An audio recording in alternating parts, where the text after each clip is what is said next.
Hélène Panneton a fait des études en lettres françaises à l'Université de Sherbrooke et en traduction à l'Université de Montréal, mais elle a surtout fait carrière comme organiste et claveciniste. Aujourd'hui, elle présente sa communication à titre de présidente de l'Association pour la diffusion de la musique d'Auguste Descaries et la communication s'intitule « Une œuvre musicale reprend vie après un demi-siècle d'existence virtuelle ». À vous la parole, Madame Panneton. Oui, merci Chantal. Bonjour à tous et à toutes. J'ai le plaisir donc de vous parler d'Auguste Descaries, un de nos musiciens oubliés. Pour vous faire entrer dans son univers, j'ai pensé que la meilleure façon, c'était de vous permettre d'entendre en ouverture, de même qu'en fermeture, si possible, une courte œuvre pour piano intitulée Serenitas, telle qu'interprétée par Isabelle David.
Alors voilà, c'était 3 minutes de grâce avec Isabelle David dans Serenitas.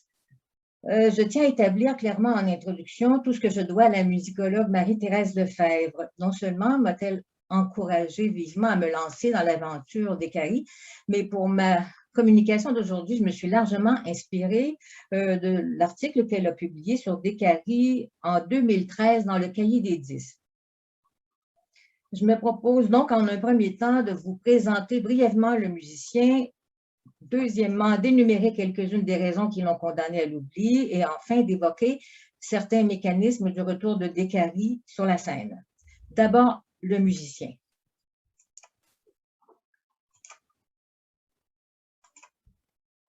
Auguste Descaries est né à la Chine en 1896. Il est décédé en 1958 à l'âge de 62 ans. Il étudie à Montréal avec Arthur Le Tondal, Rodolphe Mathieu, le père d'André Mathieu, et Alfred Laliberté. En 1921, il remporte le prix d'Europe et puis il va séjourner à Paris pendant 8 ans avec sa femme, Marcelle Letourneau. Je vous mentionne son nom parce qu'elle a eu un rôle important dans la carrière de son mari. À Paris, Descaries choisit d'étudier avec des musiciens russes qui avaient fui la révolution bolchevique de 1917 pour refaire leur vie à Paris. Mentionnons Léon Konius, Georges Catoire, Nikolai Mettner, et Descaries va rencontrer également personnellement Rachmaninov et Glazunov. Il est de retour à Montréal au début de 1930 et jusqu'en 1958, donc la date de sa mort, il mène une carrière multiforme sur 28 ans. Compositeur, organiste et maître de chapelle, entre autres à Saint-Viateur d'Outremont. Improvisateur, pédagogue, concertiste, engagé socialement aussi. Il a été par exemple le président de l'Académie de musique du Québec et il écrivait de nombreuses chroniques journalistiques. Et surtout,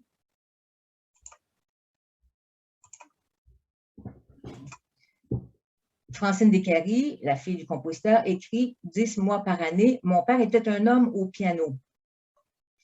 Alors, 10 mois parce que… Est-ce que vous voyez la photo? Oui. Oui. Alors, 10 mois parce que pendant les 2 mois d'été, Descaries partait avec sa famille dans les Laurentides où il se consacrait davantage à la composition. Comme compositeur, je pense d'ailleurs qu'il a donné le meilleur de lui-même dans ses œuvres pianistiques.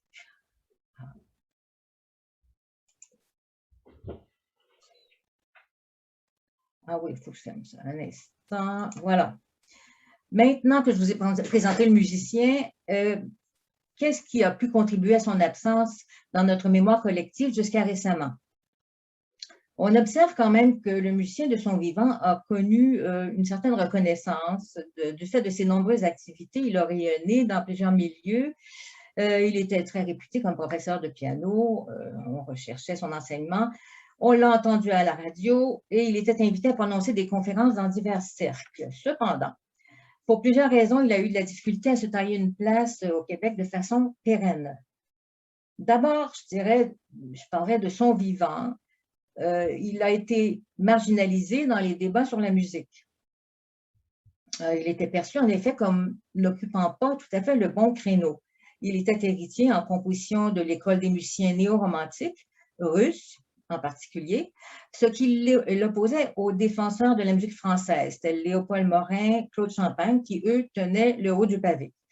Deuxième facteur, ça peut paraître un peu banal, mais il y avait la nécessité de faire vivre sa famille. Descaries a eu 3 enfants, il a occupé une variété d'emplois et pendant ce temps-là, il ne s'occupait pas de sa carrière, de la promotion de ses œuvres, il ne se produisait pas sur les scènes, il n'avait pas le temps de répéter et il faut dire que dans le contexte sociopolitique, socioculturel, je devrais dire, de son époque, les occasions étaient rares de se produire, de se faire valoir comme musicien. On parle des années 1930-1940, en l'absence presque totale d'organismes de concert ou d'institutions musicales. La situation, je pense, a causé une grande désillusion à Auguste Descaries, à sa femme, ce qui a fait dire à Marcel Letourneau qu'à leur retour d'Europe, c'était comme s'ils étaient tombés des nues. De plus, il faut dire que Descaries ne considérait pas la musique comme une occasion d'affaires. On dirait aujourd'hui, ce n'était pas un carriériste. Le plus important pour lui, c'était de se fixer un idéal artistique et il l'a poursuivi jusqu'à la fin sans compromis. Troisième point, sa non-appartenance à la Ligue canadienne des compositeurs, fondée en 1951 à Toronto. Jean Papineau-Couture, Jean Valran et la plupart des compositeurs des années 50, grâce à cette association, ont joui d'une visibilité accrue. Après sa mort maintenant, qu'est-ce qui s'est passé? Alors, je pense que Descaries a connu une période de purgatoire au cours de laquelle on a assisté à l'émergence d'une musique dite contemporaine. Les chefs de file de ce mouvement au Québec ont voulu faire table rase de la musique traditionnelle basée sur le système tonal.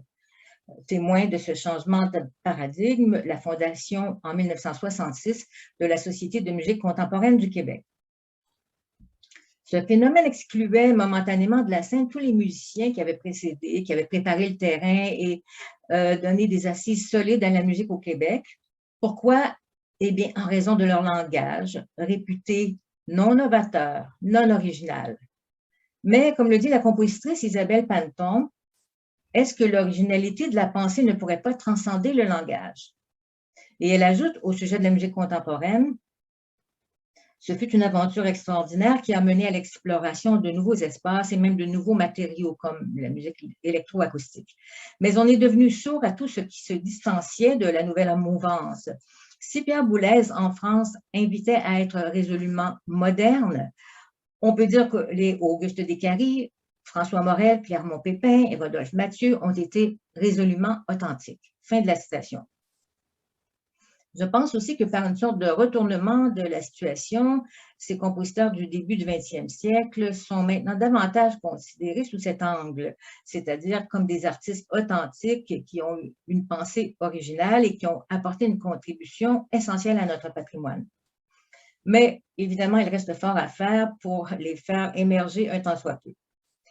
Cinquième point qui aura contribué à la presque invisibilité de Descaries dans le paysage, la faiblesse des supports qui auraient assuré sa pérennité dans l'histoire. On parle ici de l'édition de ses partitions. De son vivant, il avait éprouvé de la difficulté à faire éditer ses œuvres.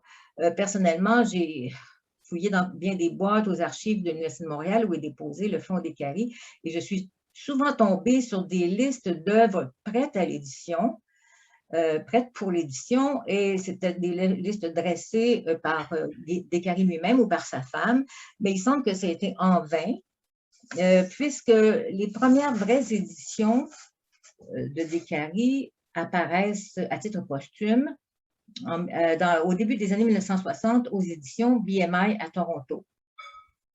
Il s'agit de la Toccata pour piano et du Magnificat pour 4 voix d'homme. Mais attention, là, on parle de 2 œuvres sur 70 partitions éditables qui vaudraient vraiment la peine d'être connues. À mon avis, cette absence de partitions disponibles a constitué le principal obstacle au maintien de Descaries dans la chaîne qui nous relie à nos pionniers en musique. Comment, en effet, perpétuer sa mémoire si sa musique ne bénéficie pas du support nécessaire à sa diffusion? Et c'est ici qu'entre en jeu l'ADMAD, attention, l'Association pour la diffusion de la musique d'Auguste Descaries. Vous me permettrez d'utiliser l'acronyme ADMAD, qui apporte des éléments de réponse aux questions précédentes. On parle donc des mécanismes du retour de Descaries. Mais je voudrais d'abord préciser qu'avant la naissance de notre association, il y a eu bien sûr des organismes, quelques musiciens et musicologues qui ont tenté d'exhumer les compositeurs dont nous étions en train d'oublier les noms, voire l'existence. Citons entre autres le Centre de musique canadienne, Radio-Canada et quelques musiciens qui se sont penchés sur le corpus. Je voudrais nommer Régent Coallier, qui s'est intéressé à la musique canadienne en général, et Alain Lefebvre pour André Mathieu, comme vous le savez. Depuis 9 ans maintenant, il y a notre association qui se consacre, elle, à la vie et à l'œuvre d'Auguste Descaries. À ce sujet, je vous mentionne que Christophe Huss a fait paraître une critique en décembre 2019 dans Le Devoir au sujet du CD de musique pour piano de Descaries, tel qu'interprété par Janelle Fong. Et d'après lui, la redécouverte de la musique de Descaries mérite de devenir, dans la prochaine décennie, je le cite, une cause nationale culturelle prioritaire. Alors, c'est une chose dont nous étions convaincus en avril 2012, nous, les fondateurs et fondatrices de l'ADMAD, à savoir Laurent Descaries, fils d'Auguste, qui désirait ardemment faire connaître la musique de son père, dont il était convaincu de la qualité.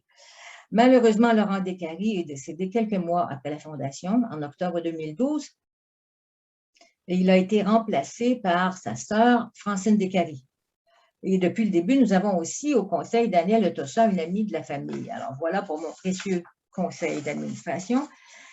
Et puis, voici maintenant les actions que notre association a entreprises pour amener Descaries vers la lumière. En un premier temps, et c'était impératif, parce que c'est un manque flagrant, nous avons rempli les formalités pour l'agrégation du musicien au Centre de musique canadienne. Nous avons réalisé ou parrainé des enregistrements. Alors, on a déjà 3 disques à notre actif, un premier de musique sacrée, un second de musique pour piano, et le troisième qui a été lancé en septembre dernier, musique de chambre et mélodie.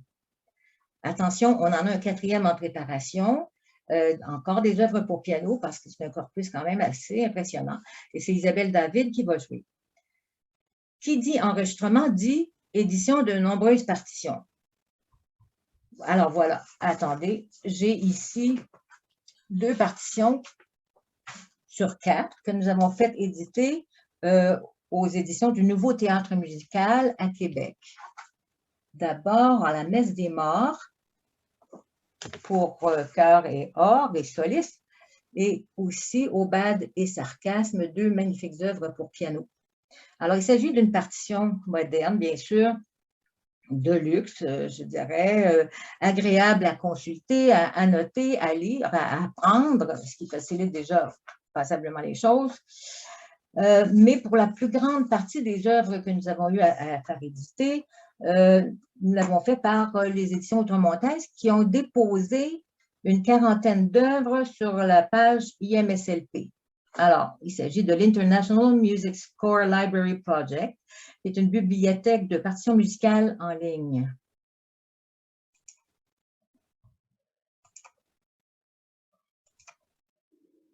Alors, vous voyez ici, ce qui est formidable, c'est qu'il suffit pour les musiciens qui, bon, c'est absolument gratuit, il suffit de cliquer sur un titre, la partition s'ouvre, elle est imprimable, prête à mettre sur le lutrin, et voilà, la musique peut être diffusée plus agréablement. D'ailleurs, j'en arrive à vous parler d'une autre plateforme sur laquelle nos éditions vont être placées bientôt. Il s'agit de Papyrus. Une plateforme que vous connaissez bien, c'est le site de dépôt des thèses et mémoires émanant des communautés de recherche et d'enseignement de l'Université de Montréal. Et c'est Isabelle David qui a fait un magnifique travail d'édition. Je vous montre.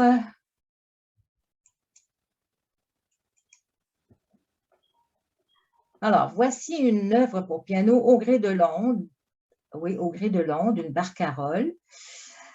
C'est une photocopie du manuscrit que nous avons obtenu des archives de l'Université de Montréal. Alors, vous voyez que ça commence à se corser un peu ici, là, pour ceux qui savent lire un peu la musique, encore plus ici, c'est comme si les portées se chevauchent un peu et les notes. Et donc, pour un musicien, c'est compliqué, c'est pas agréable. Maintenant, je voudrais bien vous montrer l'autre, mais j'arrive pas à ouvrir l'autre onglet. Ah, ben ça alors. Parce qu'il y a une stop share qui m'empêche de voir. Écoutez, vous imaginez une partition moderne là, qui est beaucoup plus aérée et facile à consulter, avec laquelle travailler.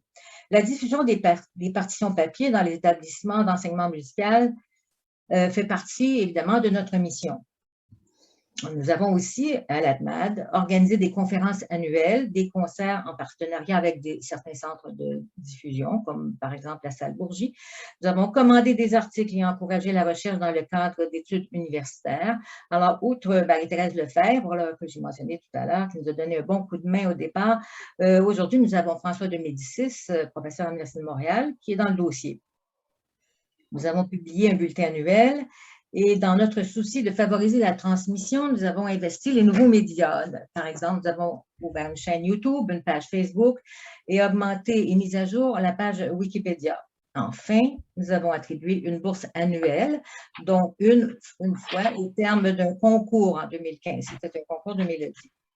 En conclusion, je vais faire appel ici à votre mémoire visuelle. Tout le monde connaît la magnifique verrière de Frédéric Bach, à la station de métro Place des Arts. Alors, cette œuvre rend hommage à l'histoire de la musique à Montréal, depuis l'époque de Jacques Cartier avec ses trompettes jusqu'à la musique contemporaine. Bon, il faut situer la date. Là, quand même, l'œuvre a été réalisée en 1967 lors de la construction du métro, si je ne m'abuse. Et bon, Calixa Lavallée, Guillaume Couture, Alexis Contant et Emma La Jeunesse, ils sont notamment représentés. Alors, la valeur pédagogique et esthétique de l'œuvre est indéniable, mais pour la plupart des gens qui passent devant tous les jours, à tous ces noms qui brillent grâce à l'art de Frédéric Bach, aucune musique ne correspond. Et c'est ça le problème.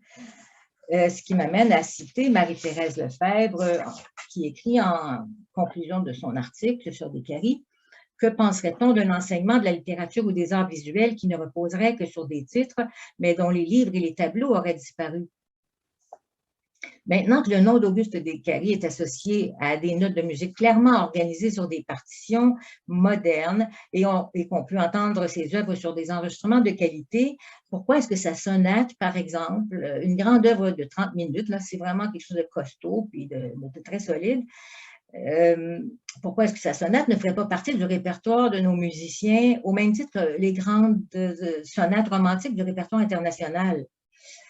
Est-ce que, une autre question qui se pose, est-ce que les conservatoires et les facultés de musique accordent suffisamment d'attention à la musique québécoise? Je crois pouvoir affirmer que la littérature jouit d'un éclairage de beaucoup supérieur à la musique. On trouve dans les universités des départements d'études québécoises. Personnellement, je me souviens d'avoir suivi des cours de littérature comparée à l'Université de Sherbrooke.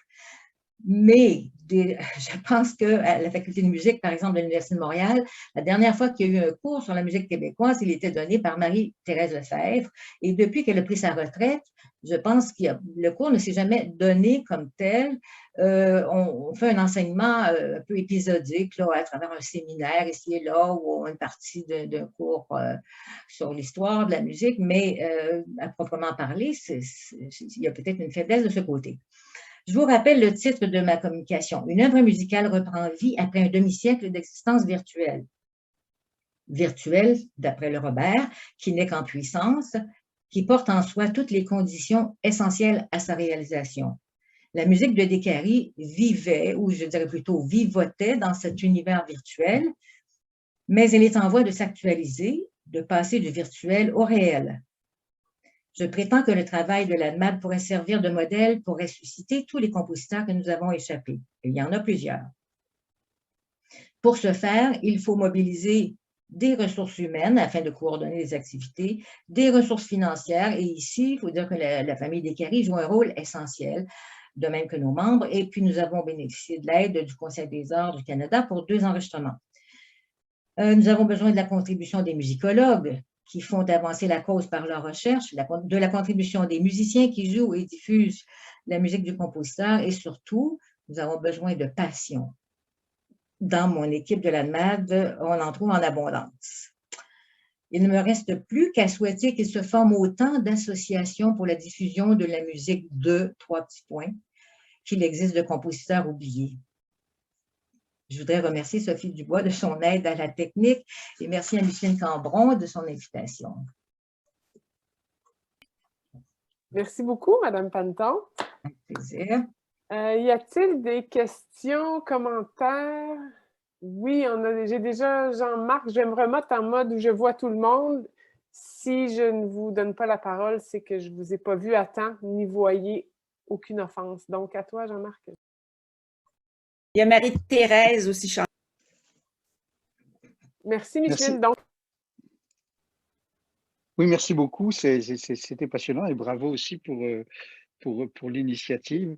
C'est une question de curiosité. Est-ce que, alors vous avez dit qu'il avait peu joué, il s'était peu produit sur scène, mais est-ce qu'il a une carrière sur disque?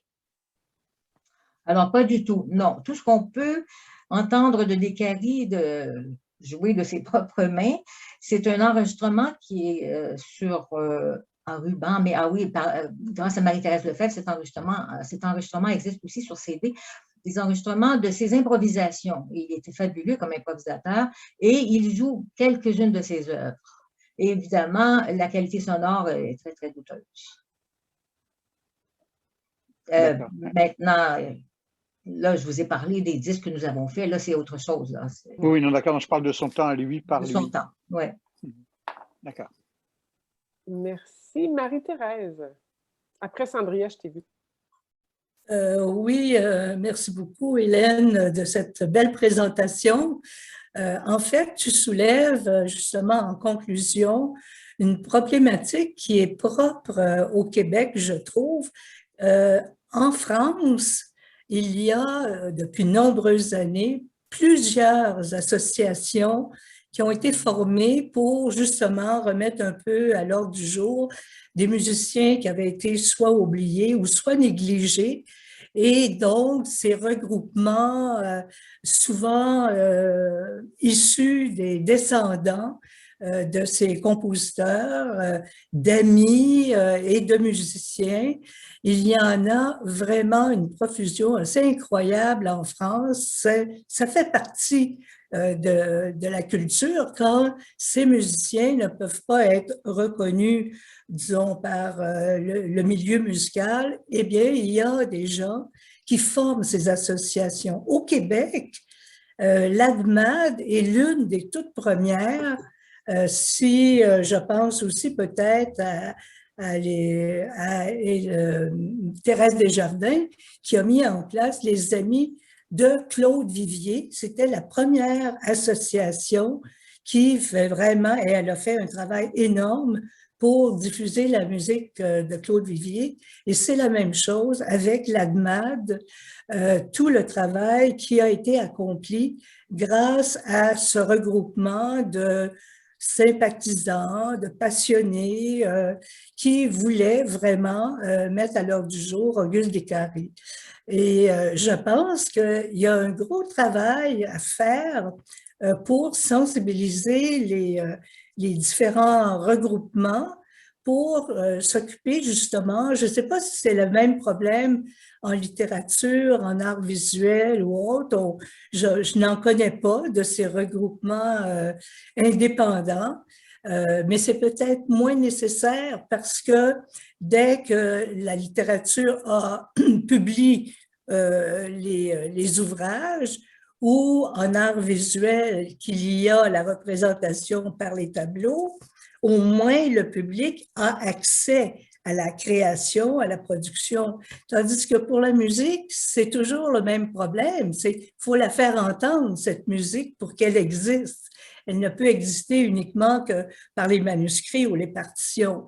Donc, c'est vraiment ce que j'observe ici au Québec, donc ce manque d'intérêt de la part de certains regroupements pour faire connaître des compositeurs qui sont peut-être disparus de l'ordre du jour. Alors, merci Hélène. Merci. Sandria et ensuite Micheline, j'ai bien l'ordre. Bonjour, d'abord, je veux dire vraiment merci pour cette présentation qui cadre tout à fait bien avec notre colloque. Et merci aussi d'avoir contribué justement à faire entendre cette musique-là. Là, je vois maintenant les disques sont disponibles. En fait, je donne un cours qui s'intitule « L'histoire de la musique au Québec » à l'Université Laval depuis l'an dernier et j'inclus de plus en plus, c'est pas concentré sur la musique classique ou savante, mais j'en inclus de plus en plus. Et je me rappelle que l'an dernier, lorsque j'ai mis sur pied, j'ai voulu donc intégrer Descaries à mon ordre, à mon curriculum. Et puis, je ne pouvais pas rien faire entendre, c'était pas facile. Hein? Et puis l'article de Marie-Thérèse était incroyable, mais j'essaie de trouver quelque chose de plus accessible pour les étudiants. Et si vous allez sur le site de l'Encyclopédie canadienne, ce qu'on a, c'est vraiment sommaire, bref et vraiment incomplet si on compare avec l'entrée Wikipédia. Hein? Comme quoi, des fois, que Wikipédia peut devenir un bon allié. Et donc, je me demandais à quel point, si vous êtes capable de faire de la représentation aussi auprès de ce type de lieux de diffusion-là qui, normalement, sont très utiles pour l'enseignement. Et aussi, quels sont les efforts de l'association auprès, justement, des lieux de diffusion, donc, pour essayer d'intégrer son œuvre dans, par les différents interprètes ou les salles de concert pour que leur programmation puisse en tenir compte. Est-ce que vous faites aussi pression ou représentation auprès de ces différentes institutions-là? Oui, d'abord, merci de votre suggestion au sujet de l'Encyclopédie canadienne. J'avoue qu'on n'avait pas pensé à ça. Oui, les centres de diffusion, on a établi des partenariats avec, par exemple, la Salle Bourget, de sorte que la Grande Sonate a été créée là-bas. Il y a eu un concert de musique de chambre et mélodie. Maintenant, on fait aussi des tentatives dans d'autres salles. Il y a que le fameux concerto de Descaries, d'après Marie-Thérèse Lefebvre, c'est le premier concerto qui a été écrit au Québec et ça s'appelle Rhapsodie canadienne. Alors, on a réussi à la faire jouer par l'Orchestre symphonique de Longueuil, puis comme par ricochet, ça aboutit aussi à Drummondville où ça a été joué à l'Orchestre symphonique de Drummondville et puis la soliste était Isabelle David. Maintenant, dans le moment, je dois dire qu'avec la pandémie, ça a beaucoup ralenti et puis on n'a pas fait d'efforts particuliers pour Mais on a d'autres très beaux projets. Puis, je parlerai même, j'ai constaté l'autre jour qu'en 2023, Décarie va avoir, on va célébrer le 65e anniversaire de son décès. Et dans nos cartons, là, il y a l'organisation d'un concours de piano qui nous entrait. Je pense que c'est une très belle façon d'assurer la suite parce que si nos jeunes, les personnes de la relève, les musiciens de la relève ne prennent pas sur eux de porter la musique de Décarie, dès qu'on va fermer boutique, on n'entendra plus parler, j'ai l'impression. Et c'est pour ça qu'on dirige nos efforts vers ça. En tout cas, je m'engage à inviter Mesdames Isabelle David l'an prochain à mon cours, c'est sûr. Ah oui! Oui, ce serait très bien. Puis en plus, elle parle de la musique de Décarie avec une grande verve et tout ça. Elle est très brillante. Et puis, elle a travaillé beaucoup sur les éditions. C'est vraiment une personne ressource importante, là. Oui, tout à fait. Alors, pour ce qui est des CD, écoutez, moi, je peux vous en envoyer là, des CD facilement si vous voulez avoir des enregistrements. Mais ils sont accessibles maintenant, c'est ça. Donc, je vois qu'ils sont parus, mais ils n'existaient pas au moment où j'ai construit mon cours en janvier dernier, ou du moins, ils n'étaient pas accessibles sur les plateformes auxquelles j'avais le plus facilement accès. Bon, et puis si je comprends bien, vous donnez un cours de musique québécoise à l'Université Laval. Bon, ben c'est formidable. Alors, il va falloir que l'Université de Montréal et d'autres universités peut-être mettent davantage l'accent sur ce dossier. Merci. Dernière question, peut-être pour Claire, pour essayer de terminer pour 12h15, qu'on ait 1 heure de dîner. Donc, Micheline. C'est moins une question qu'un commentaire pour porter un peu plus loin ce que Marie-Thérèse a dit. En littérature, ça n'existe pas beaucoup non plus, des associations qui se donnent pour mission de transmettre la passion d'une œuvre. Et c'est peut-être une particularité québécoise, mais il faut bien avouer que lorsque des membres des familles, des écrivains se donnent une telle mission, souvent c'est très mal perçu. Moi, je me souviens d'avoir entendu des gens qui disaient pique-pendre de biographies qui avaient été faites par un fils ou un neveu, qui étaient pourtant des biographies tout à fait honorables et extrêmement utiles, mais vraiment, non. C'est sitôt qu'il y a un proche qui s'occupe d'une œuvre, c'est pas bon. Et BANQ est particulièrement forte à ce chapitre-là. Hein? Je veux dire, quand Marie-André Baudet voulait déposer des documents, on lui disait, mais oui, mais Madame Baudet, vous étiez sa femme, là. Vous pensez que tout ce qui touchait est important. Nous autres, on le sait. Il y a là une sorte de mépris à l'égard des auteurs québécois qui, bien sûr, s'ils sont estimés par leurs proches, sont nécessairement de mauvais auteurs. Et je pense aussi qu'il y a une sorte d'aveuglement aux mécanismes par lesquels, ailleurs, les choses se passent. Je regrette, là, mais s'il n'y avait pas eu les fils Hugo, là, est-ce qu'on aurait tous les papiers de Victor Hugo? Non. Et c'est donc quelque chose qui est extrêmement important que ce soutien de proximité. Je pense que je ne sais pas très bien comment on peut déconstruire ces attitudes-là, mais de mon point de vue, le travail qui est réalisé par l'ADMAD, ça donne une image différente de ce que ça peut être l'accompagnement d'une œuvre par les proches.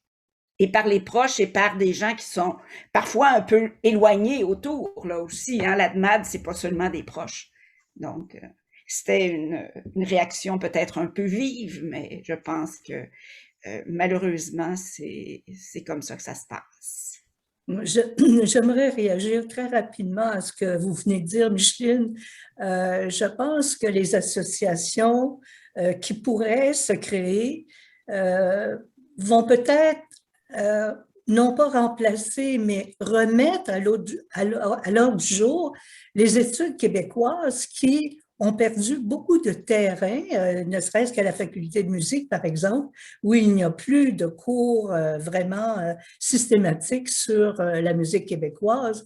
Donc, c'est peut-être une façon aussi de perpétuer le travail qu'on doit faire en études québécoises.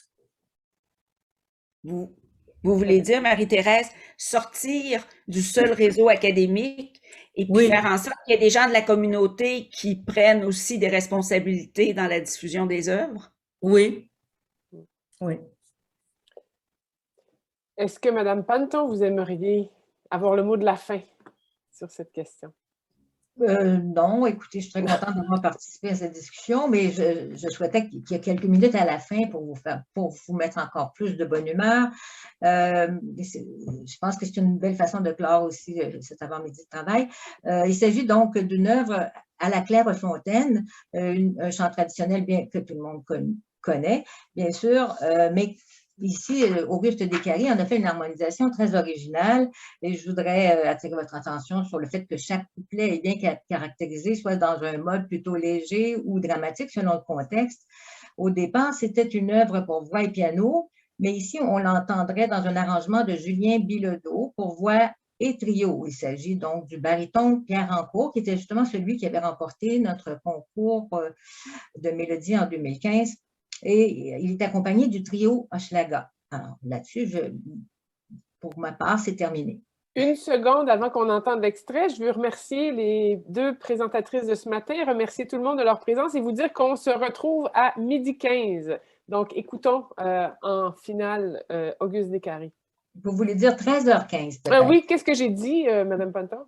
J'ai dit 12h15. Midi 15. Je voulais dire 13h15, donc oui, nous conservons l'horaire officiel. Merci, ça prend quelqu'un qui surveille mes arrières parfois. Okay.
Magnifique.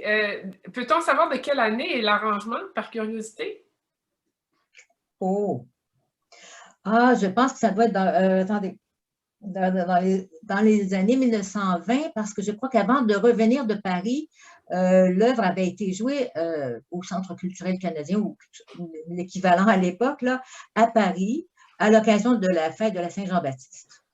Bien, Donc, ça me avant fait 1930. beaucoup penser, fin des années 20, Olivier Lapointe, dans une autre vie, avait travaillé sur un mouvement de réarrangement d'œuvres folkloriques. Ça me faisait beaucoup penser à ça. Donc, très bien, ouais, merci beaucoup.